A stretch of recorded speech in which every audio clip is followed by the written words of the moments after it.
Guys welcome to my YouTube channel. मैं मधुर वर्मा। आज आपको सेल का पहला पार्ट में डाल चुका हूं, जिसका लिंक मैं इसके डिस्क्रिप्शन में दे दूंगा। और आज हम सेल का पार्ट 2 चालू करने जा रहे हैं। ठीक है। पार्ट 1 में मैं आपको दिखा देता हूं, हमने राइबोसोम और इंक्लूजन बॉडी जो एनसीईआरटी के हिसाब से यहाँ तक का टॉपिक कवर कर लिया था। और आज हम अपना जो है यूकैरियोटिक सेल के अंदर सेल मेम्ब्रेन, सेल वॉल और एंडोक्राइन सिस्टम, ये 3 टॉपिक कवर करेंगे इस वीडियो में। ठीक है, तो वीडियो को स्टार्ट करते हैं।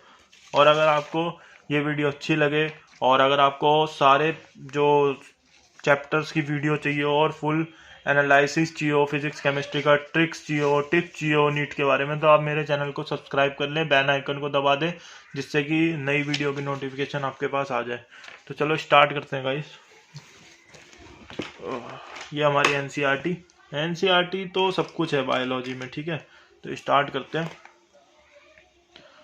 यूकैरियोटिक सेल, यूकैरियोट के अंदर हमारे पास आता क्या क्या है? प्रोटिस्टा आता है, प्लांट आता है, एनिमल आता है, फंजाई आता है। ठीक है, तो यूकैरियोटिक सेल के अंदर जो है साइटोप्लाज्म भी जो है, मैंने जैसा कि आपको पिछली वीडियो में भी कवर किया था, अगर किसी ने वो ना देखी हो तो आप पिछली वीडियो भी देख लें एक बार, उसी के सीक्वेंस में देखें तो समझ ज़्यादा आएगा। एंड जो यूकैरियोटिक सेल होता है उसके अंदर हमारे जो है मेम्ब्रेन बाउंड ऑर्गेनेलीज भी होती हैं। क्या होती है? मेम्ब्रेन बाउंड ऑर्गेनेलीज भी होती हैं।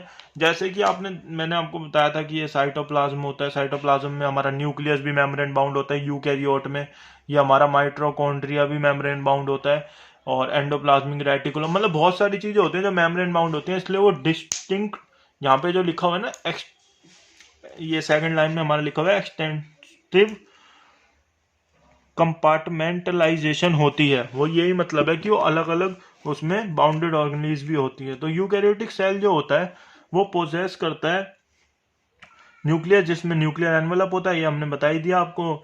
इन एडिशन यूकैरियोटिक सेल है, हाँ, लोकोमोटरी और साइटोस्केलेटन होता है, ये आपको अभी हम आगे पढ़ेंगे। साइटोस्केलेटन का मतलब हो गया जैसे हमारे ह्यूमंस के अंदर स्केलेटन होता है ना, तो ऐसे ही सेल के अंदर भी स्केलेटन होता है जो उसकी बॉडी को शेप में रखता है। और लोकोमोटरी ऑर्गन्स भी होते हैं यूकैरियोटिक सेल के अंदर। There are genetic material, genetic material जो होता है, जैसे कि प्रोकैरियोटिक सेल में हमने देखा था नेक्ड होता है, पर इसके अंदर वो बिल्कुल डिफाइंड होता है और वो क्रोमोजोम के जरिए स्टोर रहता है क्रोमोजोम में। All eukaryotic cell are not identical plant, सारे यूकैरियोटिक सेल जो होते हैं वो आइडेंटिकल तो बिल्कुल नहीं होते, सेम नहीं होते। प्लांट सेल और एनिमल सेल में कितना फर्क है कि जो प्लांट सेल होता है, यहाँ फॉर्मल लिखा है, मैं आपको यही बता रहा हूँ कि इस लाइन का मतलब है कि प्लांट सेल जो है उसके अंदर सेल वॉल होती है, एनिमल सेल में नहीं होती। और प्लास्टिड होता है जो एनिमल सेल में नहीं होता। लार्ज सेंट्रल वैक्यूल होता है, वो भी एनिमल सेल में नहीं मिलता आपको। पर एनिमल सेल के अंदर सेंट्रियोल होते हैं जो प्लांट सेल में नहीं मिलते।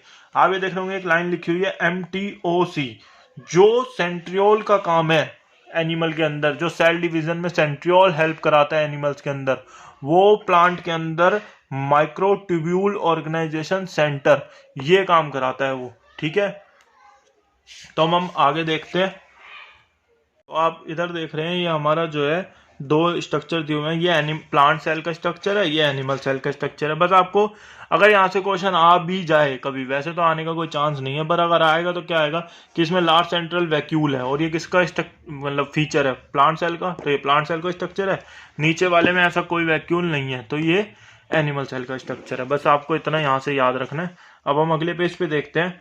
Late us now look at individual cell organelle. चलो अब हम अलग अलग सेल ऑर्गेनी के बारे में पढ़ना चालू करते हैं। तो अब हमारी एनसीईआरटी में सबसे पहले दिया हुआ है सेल मेम्ब्रेन। तो इसका जो है cell membrane, the detail structure of membrane was studied only after the advent of the electron microscope. 1950 में जब इलेक्ट्रोस्कोप हमारे पास बन गया तो हमने उसका स्ट्रक्चर या एडवांस स्ट्रक्चर जो है सेल मेम्ब्रेन का वो हम पढ़ पाए। Meanwhile chemical studies on sale membrane, सबसे ज्यादा जो स्टडी हुई है या स्पेशली जिसके ऊपर हुई है वो ह्यूमन रेड ब्लड सेल है, RBC के ऊपर हुई है। तो साइंटिस्ट ने जो है पॉसिबल स्ट्रक्चर जो है हमें बताने की कोशिश की प्लाज्मा मेम्ब्रेन का। ठीक है, this study so that the cell membrane is mainly composed of lipids and protein. इस स्टडी में हमें यह पता चला कि ज्यादातर सेल मेम्ब्रेन के अंदर सिर्फ 2 ही कंपाउंड होते हैं, लिपिड होता है या प्रोटीन होता है। The major lipid are phospholipid. ज्यादातर जो लिपिड होते हैं, अभी हम आगे बायोमोलिक्यूल चैप्टर में पढ़ेंगे, लिपिड्स भी कई तरीके के होते हैं, तो उसमें जो फॉस्फोलिपिड है वो सबसे ज्यादा मिलता है। ये क्वेश्चन यहाँ से बहुत इंपॉर्टेंट बनता है, कौन सा जो है लिपिड हमारे को सेल मेम्ब्रेन में मिलता है, वो होता है फॉस्फोलिपिड। ठीक है, that are arrange in bilayer, जो कि एक बायलेयर में, मैं अभी आपको इसका स्ट्रक्चर बना के बताऊंगा, आपको सब समझ आ जाएगा। Also the lipid arrange within the membrane are head towards outer side and hydrophobic tail towards inner side. ये भी मैं भी आपको बता दूंगा that this ensure that the non polar tail are of saturated hydrocarbon is protected from the aqueous environment. In addition to phospholipid membrane also contain cholesterol। जो phospholipid की membrane है उसमें कोलेस्ट्रोल भी हमें मिलता है लेयर के अंदर। ये यहां तक आपको समझना है। मैं यहां तक की जो कहानी इन्होंने बताई है वो बताता हूं आपको, कोशिश करता हूं समझाने की। देखें इन्होंने यहाँ पे क्या बोला है, देखो मैं आपको बताता हूँ। जो लिपिड होता है ना, उसका जो स्ट्रक्चर होगा एक लिपिड का वो ऐसा होता है। ये जो इसकी टेल होती है ना, ये सैचुरेटेड हाइड्रोकार्बन से बनी होती है। किससे? सैचुरेटेड हाइड्रोकार्बन से बनी होती है। अब ये भी अगर आपको ना पता हो तो मैं बता देता हूं। सैचुरेटेड हाइड्रोकार्बन का मतलब है, ये शायद हाँ अब आ गए फ्रेम में, सैचुरेटेड हाइड्रोकार्बन से बनी होती है। तो इसका मतलब है सिंगल बॉन्ड सी बहुत ज्यादा जुड़े रहते हैं, जैसे कि सोप का स्ट्रक्चर जो होता है। तो जब कार्बन है तो ये नॉन पोलर टेल हो गई। क्या हो गई? Non polar.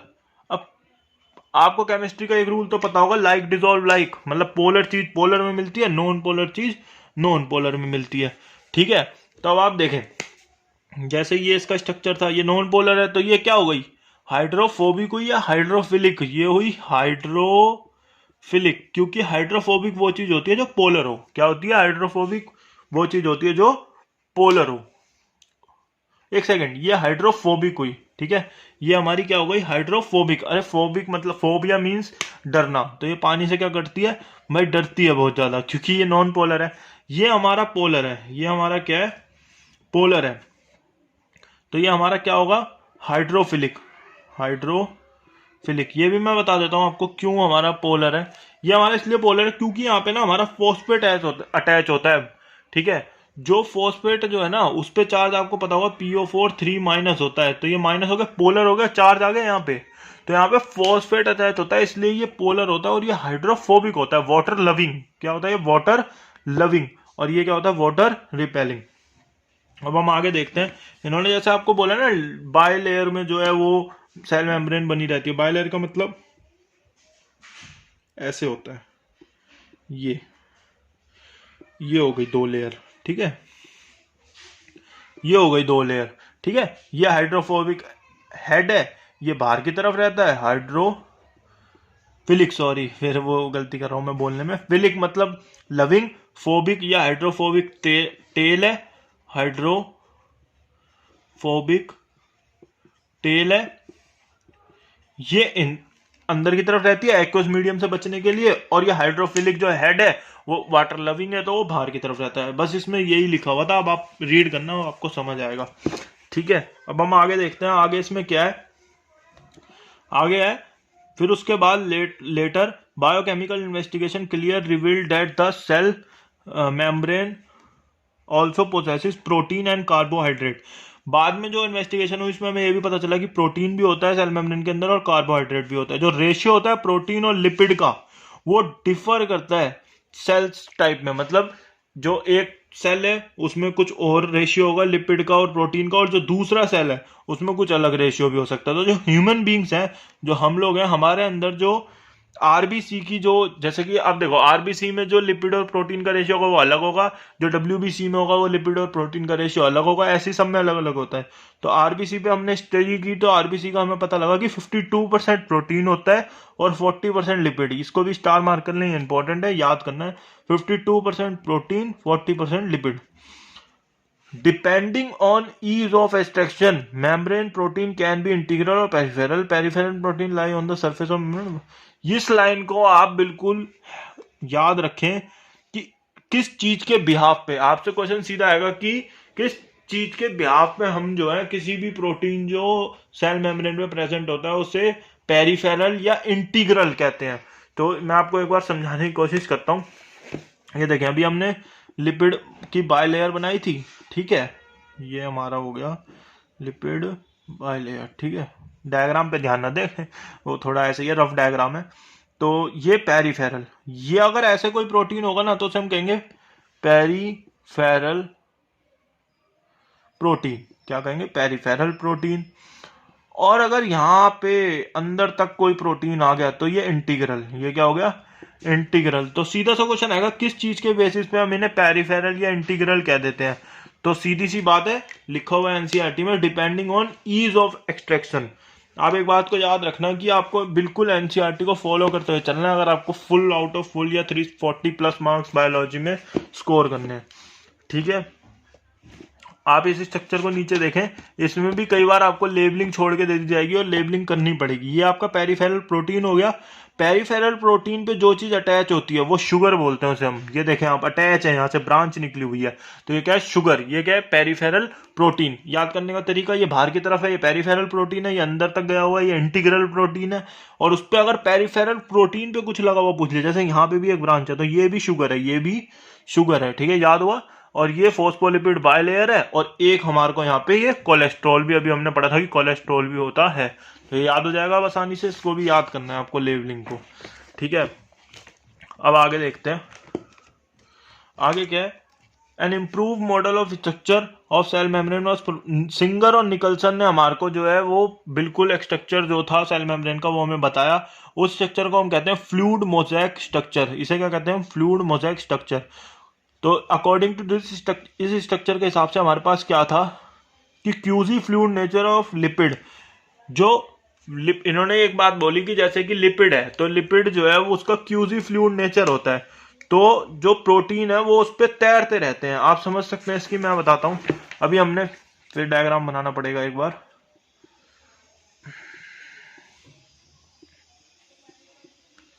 ये बनाया था ना, ये पेरिफेरल प्रोटीन था, ये इंटीग्रल। तो ये जो इसका नेचर बोल रहे हैं, ये बोल रहे हैं क्यूजी फ्लूइड, मतलब एक फ्लूइडिटी जैसे कि हनी की तरह होता है। ठीक है, तो ये फ्लो करता है। क्या करता है? फ्लो करता है। तो इसी की वजह से ये जो प्रोटीन है ये भी जो है फ्लूइडिटी मेंटेन रहती है, और ये भी जो है मोशन करते हैं। ठीक है, या मूव होते हैं, लेटरल मूवमेंट करते हैं। ठीक है, अब आगे देखते हैं। The fluid nature of the membrane is important from the point of view of function like cell growth, formation of intercellular junction, secretion, endocytosis, cell membrane। जो फ्लूइड नेचर है सेल मेम्ब्रेन का वो किस किस चीज के लिए जरूरी है? सेल ग्रोथ के लिए जरूरी है, formation of intercellular junction, secretion, endocytosis, self division. ठीक है, आगे हम देखते हैं। One of the most important function of plasma membrane is transport of substance from cell के अंदर या सेल के बाहर। ये मैंने आपको कल भी बताया था कि सेल मेम्ब्रेन का जो सबसे इंपॉर्टेंट काम है वो होता है selective transport, permeability, selective permeability. वो अपने मतलब सेल से अंदर से कोई चीज बाहर आ रही है वो भी उसी के थ्रू होते हुए वही करवाएगा, और सेल से बाहर से कुछ अंदर आ रही है वो भी वही हेल्प करेगा। ठीक है, तो वही लिखा है, the membrane is selective permeable on either side, many molecule can briefly any requirement, passive, neutral, simple diffusion, concentration gradient from high level to water may also be across this membrane from higher to lower concentration by osmosis। यहां तक osmosis तक मैं आपको समझाता हूं। इन्होंने क्या बोला है कि अगर कोई भी ऐसी चीज है जो कि जिस पे कोई चार्ज नहीं है, तो वो सिंपली पैसिव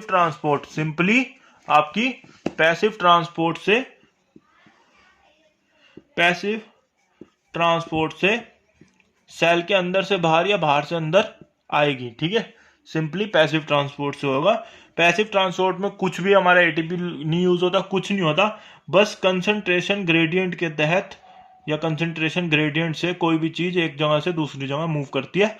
इसका सिंपल सा मतलब है, जहां ज्यादा होती है ये ज्यादा है, तो ये यहाँ कम है, ये ज्यादा से कम की तरफ जाएगी। ठीक है, यहाँ पे आपको ये समझ आया।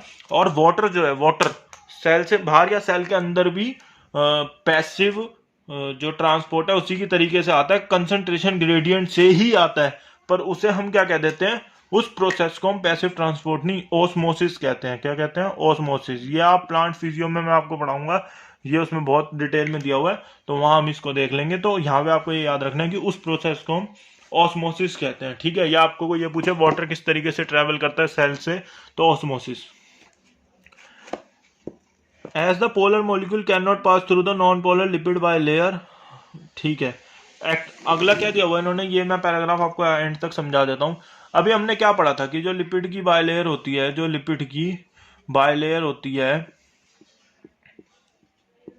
ये क्या होती है, ये ज्यादातर पार्ट इसका, ये जो टेल होती है ये क्या होती है, हाइड्रोफिलिक होती है, हाइड्रोफोबिक होती है। आज पता नहीं क्या हो गया फिलिक और फोबिक में इतना, कोई बात नहीं, फोबिक, ठीक है, फोबिया मीन्स डर। तो ये हाइड्रोफोबिक होती है। तो कोई भी जो आयन है या जो जिस पे कोई चार्ज है, अब चार्ज तो क्या हो गया, हाइड्रोफिलिक हो गया, वाटर लविंग हो गया, तो ये इसमें से पास ही नहीं कर सकता। तो इसे पास कराने के लिए हमारे को क्या चाहिए, पंप चाहिए। क्या चाहिए यहाँ पे, पंप चाहिए या कुछ आयन चाहिए, वो इसको पास कराएंगे अगर हमें अंदर जाने देना है, यहाँ सेल के पास, सेल से अंदर जाने देना है। तो उस पंप से जब भी कुछ होगा, जैसे कि इसका एग्जांपल होता है सोडियम पंप, पोटेशियम पंप, दो तरीके के पंप मिल जाते हैं अधिकतर सेलों में।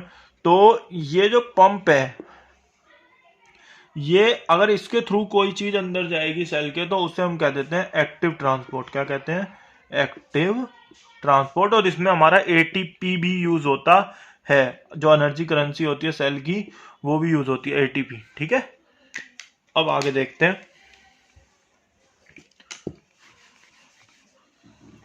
आगे हमारा क्या दिया हुआ है, सेल वॉल। सेल वॉल हमारा अगला टॉपिक है, जो सेल मेम्ब्रेन के बाहर मिलती है, पर सिर्फ प्लांट सेल में मिलती है। पर सिर्फ प्लांट सेल में हमारे को सेल वॉल मिलती है, बाकी एनिमल सेल में नहीं मिलती। As you may recall, a non living rigid structure cell wall was outer covering of plasma magnet. Fungi और प्लांट्स के अंदर मिलती है, एनिमल्स के अंदर नहीं होती सेल वॉल। मोनेरा के भी अंदर, बैक्टीरिया में भी मिलती है। ठीक है, तो ये तो हम अभी जब अपना फर्स्ट यूनिट करेंगे उसमें पता चलेगा, पर एनिमल में नहीं मिलती। ठीक है, cell wall not only gives the shape to cell, protect cell from. Cell wall सिर्फ शेप ही नहीं देता सेल को, उसको प्रोटेक्ट करता है कि वो बाहर से या अंदर से उसमें कोलैप्स ना हो, वो ब्रस्ट ना हो, इन सब चीजों से वो फटे ना कोई सेल, या उसको किसी भी हार्म से बचाता है। मतलब एक प्रोटेक्टिव कवरिंग होती है, ये आप याद रखें। और सेल टू सेल इंटरेक्शन भी कराता है। अभी आप आगे पढ़ेंगे प्लांट फिजियोलॉजी में, जो है प्लाज्मोडेस्माटा, वो भी यही फॉर्म कराता है। एल्गी की जो सेल वॉल होती है वो किस किस से मिलकर बनी होती है, ये आपको याद रखनी है, ये 3 लाइन। ठीक है, algae cell wall is made up of cellulose, galactans, mannans and mineral like calcium carbonate, CaCO3। ठीक है, और जो प्लांट की होती है वो सेलुलोज, हेमीसेलुलोज, पैक्टीन्स एंड प्रोटीन से बनी होती है। एल्गी की किससे बनी होती है, सेलुलोज, गैलेक्टिन, मैनेंस और मिनरल लाइक कैल्शियम कार्बोनेट। और प्लांट की किससे बनी होती है, सेलुलोज, हेमीसेलुलोज, पैक्टीन और प्रोटीन। ठीक है, अब हम आगे देखते हैं। हाँ, अगली 3 लाइन में आपको लिखा हुआ है वो मुझे आपको डायग्राम से ही समझाना पड़ेगा। देखें, जैसा कि मैंने आपको कल बताया था, सबसे पहले हमारी कौन सी कवरिंग होती है, सेल मेम्ब्रेन। ठीक है, इसके बाहर होती है सेल वॉल। ठीक है, और जो शुरुआती ग्रोइंग फेज में जो किसी भी सेल के पास सेल वॉल होती है, उसे हम कह देते हैं प्राइमरी सेल वॉल। क्या कह देते हैं, प्राइमरी सेल वॉल। तो जब सेल ग्रोथ करता है, तो ये प्राइमरी सेल वॉल क्या है, जब सेल ग्रोथ कर लेता है, ग्रोथ हो जाती है, तो ये प्राइमरी सेल वॉल जो है ना, ये हट जाती है। क्या हो जाती है, ये खत्म हो जाती है आपकी, भाई प्राइमरी खत्म, अब इस सेल को ग्रोथ की जरूरत नहीं है। तो क्या होता है, पर बचना तो है लाइफ में, आगे कोई भी एक्सटर्नल जो है एजेंट से बचना है। तो ये क्या करता है, फिर एक सेकेंडरी सेल वॉल बनती है। प्राइमरी थी ना हमारी, इसके अंदर सेकेंडरी सेल वॉल बनती है एक, मतलब ये भी कंप्लीट होती है। मैं डॉट डॉट से आपको ये दिखा रहा हूँ कि ये अंदर बनी, तो ये सेकेंडरी सेल वॉल है। ठीक है, तो बस ये आपको याद रखना है कि ये अंदर की तरफ बनती है प्राइमरी सेल वॉल से, बाहर की तरफ नहीं। ठीक है, अब आप देखें, आगे पढ़ते हैं। एक होता है मिडल लैमिला। क्या होता है, मिडल लैमिला। मिडल लैमिला जो होता है, ये कैल्शियम पैक्टेट से मिलकर बनता है, और ये 2 सेल्स को नेबरिंग या चिपकाने में काम आता है, इकट्ठे रखने में काम आता है। तो the cell wall and middle lamella may be traversed by plasmodesmata. ये देखें, अभी मैंने जैसा आपको बताया था ना प्लाज्मोडेस्माटा के बारे में, एक चीज और समझ लें आप यहाँ पे, कि जैसे कि आपने देखा होगा, अभी मैंने एक डायग्राम बनाया था कि ये हमारी हो गई सेल वॉल भाई, ये क्या, ये होगी सेल मेम्ब्रेन, इससे बाहर हो गई हमारी सेल वॉल। ठीक है, ये सेल वॉल है ना, तो ये एक और सेल हम यहाँ पे बना लेते हैं।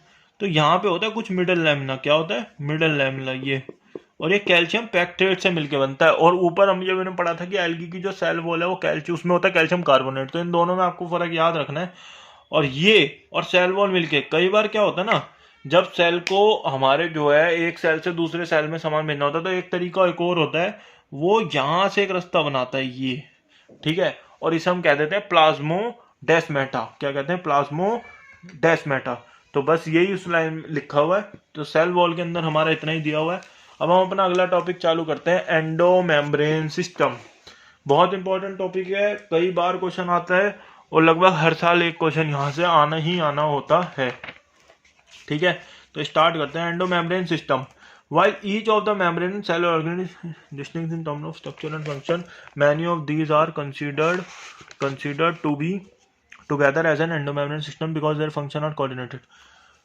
जहाँ की हमारे यूकैरियोटिक सेल के अंदर बहुत सी ऑर्गेनेली, मैंने आपको बताया था, ऐसी होती हैं जो कि हमारी मेम्ब्रेन बाउंड होती है और सबका काम और फंक्शन और पोजीशन अलग अलग होती है, पर कुछ ऑर्गेनेलीज ऐसी हैं जो मिलके काम करती हैं, इसलिए हम उसे सिस्टम कहते हैं, एंडोमेम्ब्रेन सिस्टम। क्या कहते हैं? क्योंकि उनका काम एक दूसरे से मिलके चलता है। जैसे कोई फैक्ट्री होती है तो हम ये कहते हैं ना, ये चीज पहले बनेगी, फिर पैक होगी, फिर पार्सल होगी, तो ऐसे उनका भी काम मिलके चलता है। तो इसमें आता कौन कौन है एंडोमेम्ब्रेन सिस्टम में? Endoplasmic reticulum, Golgi complex, lysosome और वैक्यूल, चार चीजें आती हैं। Endoplasmic reticulum, Golgi complex, vacuole और लाइसोसोम, ठीक है। फंक्शन जो होता है माइटोकॉन्ड्रिया का, क्लोरोप्लास्ट का, पेरोक्सिसोम्स का, वो कोऑर्डिनेटेड नहीं होता, उनका आपस में कोई मतलब नहीं होता। जो काम माइटोकॉन्ड्रिया कर रहा है वो अलग से कर रहा है, उसको कोई फर्क नहीं पड़ता कि क्लोरोप्लास्ट क्या काम कर रहा है या पेरोक्सिसोम क्या काम कर रहे हैं, इसलिए उनको हम एंडोमेम्ब्रेन सिस्टम के पार्ट में नहीं रखते। तो हम पढ़ते हैं endoplasmic reticulum. Electron microscope studies of eukaryotic cell reveal the presence of network of reticulum, tubular, cytoplasm, ER, hence ER divide intracellular space into two distinct. यहाँ पे क्या है, इन्होंने ये बोला है कि एक सेल है ना, तो हमने फिर एक सेल बनाया, तो उससे हमारे को पता चला इलेक्ट्रॉन माइक्रोस्कोप या जब माइक्रोस्कोप से स्टडी हुई तो क्या पता चला कि एक नेटवर्क है जो ट्यूबुलर नेटवर्क पूरे सेल में फैला हुआ है, और उसका नाम उन्होंने रख दिया ईआर, एंडोप्लाज्मिक रेटिकुलम। तो ये जो ईआर होता है ये पूरे सेल को ना दो भाग में बांटता है, दो चीज में बांट देता है। किसमें? जो इसके अंदर आता है, जो इसके अंदर की तरफ आएगा, इंट्रासेलुलर स्पेस को दो भाग में बांटता है, ल्यूमिनर और एक्स्ट्रा ल्यूमिनर। जो अंदर आ गया वो ल्यूमिनल, और जो बाहर की तरफ स्पेस है वो एक्स्ट्रा ल्यूमिनल, ठीक है। इसे आप याद रखेंगे, इंपॉर्टेंट है। आगे हम देखते हैं ईआर जो होता है ऑफ्टन शो करता है ribosome attach to the outer surface and endoplasmic reticulum bearing. देखो, जो ईआर जिसके ऊपर राइबोसोम लगा हुआ होगा वो रफ एंडोप्लाज्मिक रेटिकुलम होता है, और जिसमें नी लगा हुआ होगा वो, यहां तक मैं आपको समझाता हूं अभी। जैसे ये आप मान लो एक ये ईआर है, ठीक है, तो अगर इस पे ये एंडोप्लाज्मिक रेटिकुलम लगा हुआ है, ये एंडोप्लाज्मिक रेटिकुलम, तो ये रफ हो गया ना, तो इसे हम रफ ईआर कहते हैं। और अगर इनको हम हटा दें, ये ना हो, ठीक है, और ये सिर्फ ये ऐसे हो, तो ये स्मूथ ईआर हो गया, स्मूथ हो गया, ठीक है। तो रफ का फंक्शन हमारा क्या होता है? मेनली रफ का फंक्शन होता है प्रोटीन सिंथेसिस, ठीक है। मेनली रफ का फंक्शन क्या होता है? Protein synthesis and secretion. और स्मूथ का क्या होता है? लिपिड की फॉर्मेशन कराता है। किसकी फॉर्मेशन कराता है? लिपिड की। ये लाइन आपको एक याद रखनी है, जो रफ एंडोप्लाज्मिक रेटिकुलम होता है वो एक्सटेंसिव और कॉन्टिन्यूअस होता है आउटर लेयर ऑफ न्यूक्लियस से। जो न्यूक्लियस होती है उसकी भी दो लेयर होती हैं, अभी हम आगे पढ़ेंगे। तो जो उसकी आउटर लेयर होती है ना, उससे वो बिल्कुल अटैच रहता है। क्या?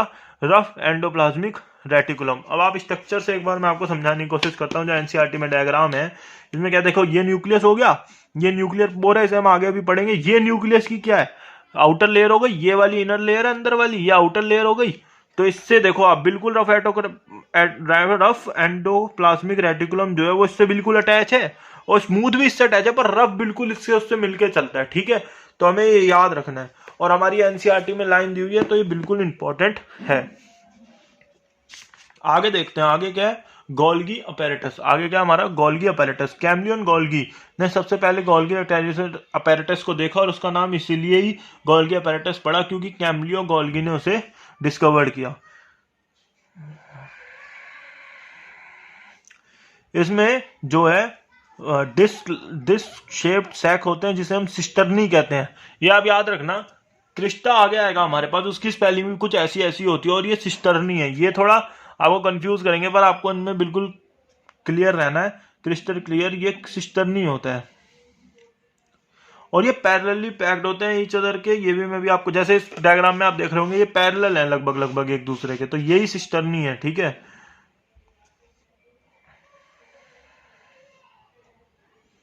हाँ ये मैं आपको नीचे अभी इसका मैं बहुत अच्छा तरीका बताऊंगा, सिस फेस और कॉनकेव और ट्रांसफेस। देखो इसको मैं आपको एक्सप्लेन करने की अब कोशिश करता हूँ। आप देखें अभी हमने क्या पढ़ा था जी, ये न्यूक्लियस हो गया जी, ये एक सेल हो गया, इसका एक न्यूक्लियस हो गया। तो मैं अभी ये न्यूक्लियस आपको ना अलग से बाहर बना के दिखाता हूँ इसका। ठीक है, मैं आपको समझाने की कोशिश करता हूँ सिस ट्रांसफेस। देखें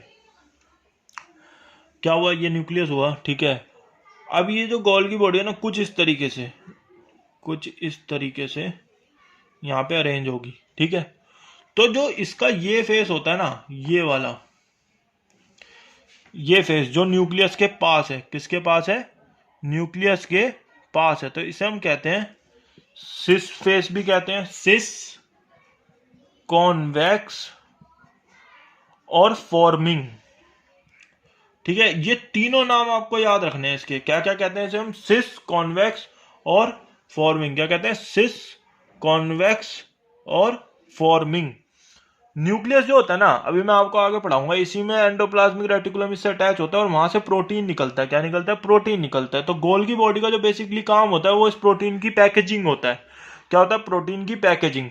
तो ये सीधा इस फेस से गोल्गी बॉडी के अंदर चला जाता है ये प्रोटीन। तो इसीलिए हम इस फेस को सिस कहते हैं, कॉन्वेक्स भी कहते हैं और फॉर्मिंग कहते हैं।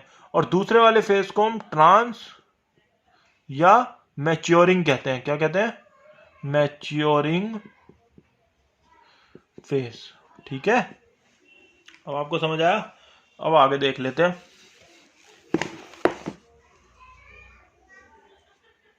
आगे हम देखते हैं हमारा अब कहां तक आ गया, ये इस वाले टॉपिक तक। ठीक है, गोल्गी अपैरेटस, जो गोल्गी अपैरेटस होता है ना, वो प्रिंसिपली परफॉर्म, देखो मैंने भी बताया था ना आपको, पैकेजिंग ऑफ मटेरियल करता है जो कि एक जगह से दूसरी जगह सेल के अंदर ट्रांसपोर्ट होने होते हैं या सेल से बाहर। सिस फेस अभी हमने पढ़ा था, उससे जो है गोल्गी बॉडी के, जो सिस फेस से एंट्री करती है कोई भी प्रोटीन और ट्रांस फेस से बाहर निकलती है मैच्योर होने के बाद। ठीक है, इसलिए उसे हम मैच्योरिंग फेस कहते हैं। ये एक्सप्लेन कर रहा है भाई, ये जो हमारे को, देखो हमने अभी पढ़ा इसका क्या काम है भाई, पैकेजिंग इसका मेन काम है, पैकेजिंग इसका मेन काम है, और खासकर प्रोटीन की पैकेजिंग। तो प्रोटीन बनाता कौन है, अभी हमने पीछे देखा था, रफ एंडोप्लाज्मिक रेटिकुलम। तो इसलिए ही यही एक वजह है कि ये रफ एंडोप्लाज्मिक रेटिकुलम के पास पाया जाता है, क्योंकि ये पैकेजिंग में हेल्प करता है।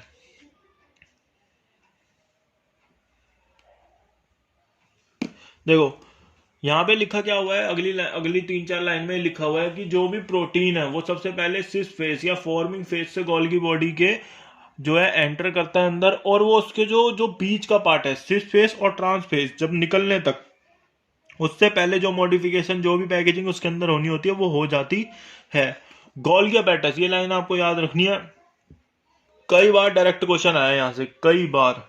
गोल्गी अपैरेटस जो है इंपॉर्टेंट साइड होती है फॉर ग्लाइकोलिपिड एंड ग्लाइकोप्रोटीन के सिंथेसिस के लिए।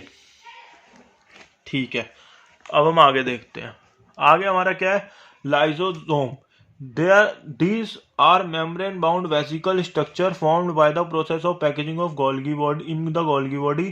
The isolated vessels have been found to be very rich in almost all type of hydrolytic enzyme, optimal in active acidic pH, are capable of। ये देखें, lysosome में आपको समझाता हूँ क्या होता है। देखो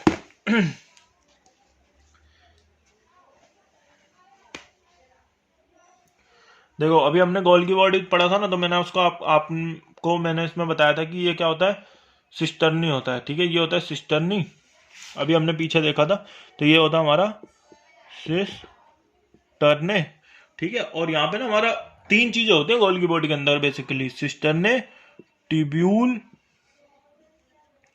और वेसिकल्स। वेसिकल्स होते हैं ना जो, वो ये होते हैं, ये वेसिकल्स। ठीक है, तो यही वेसिकल जब गोल्गी बॉडी से कई बार अटैच होते हैं या गोल्गी बॉडी से ही निकलते हैं, तो ये किसमें कन्वर्ट हो जाते हैं ना हमारे, ये हमारे कन्वर्ट हो जाते हैं लाइसोसोम में। किसमें? लाइसोसोम में। लाइसोसोम के अंदर क्या होता है ना, हाइड्रोलाइटिक एंजाइम भरे पड़े होते हैं, हाइड्रोलाइटिक एंजाइम भरे पड़े होते हैं, जो हमारे क्या करते हैं ना, जो जिसके अंदर हाइड्रोलाइटिक एंजाइम का मतलब आप क्या समझ रहे हो, जैसे हाइड्रोलिसिस जो कराते हैं, हाइड्रोलिसिस किसी भी चीज के हो सकते हैं, ये प्रोटीन की कराएं, कार्बोहाइड्रेट की कराएं, और लाइपेज मतलब फैट की कराएं, तो ये मतलब कि किसी भी चीज को तोड़ेंगे, जैसे कि एक्स्ट्रा या बेकार चीज हमारा किसी भी सेल के अंदर पड़ी है, कार्बोहाइड्रेट पड़ा है, फैट पड़ा है, प्रोटीन पड़ा है, तो वो लाइसोसोम में जाएगा और वो उसको तोड़ देगा, वो उसको खत्म कर देगा। ठीक है, तो एक तरीके से ये डस्टबिन ये लगा लो आप, या कुछ भी लगा लो, मतलब ये जो खराब चीज है उसको डिस्ट्रॉय करते हैं, खत्म कर देते हैं सेल के अंदर से, तो इसे हम लाइसोसोम कहते हैं। और ये एसिडिक पीएच में जो है ना, एसिडिक पीएच में ये हमारे वो काम करते हैं, बेसिक में नहीं काम करते, एसिडिक पीएच चाहिए इसको काम करने के लिए। ठीक है, आगे देखते हैं। आगे हमारा है वैक्यूल्स। क्या है? वैक्यूल्स, जो आज का लास्ट टॉपिक है।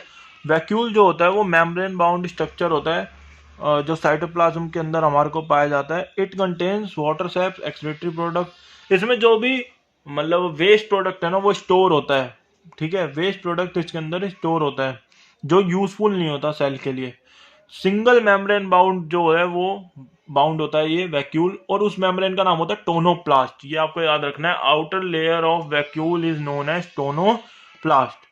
प्लांट सेल के जो अंदर होता है, अभी हमने पीछे पढ़ा था ना, वैक्यूल जो है वो लार्ज सेंट्रल एरिया को कवर करता है, वो लगभग 90% एरिया को कवर कर जाता है वैक्यूल।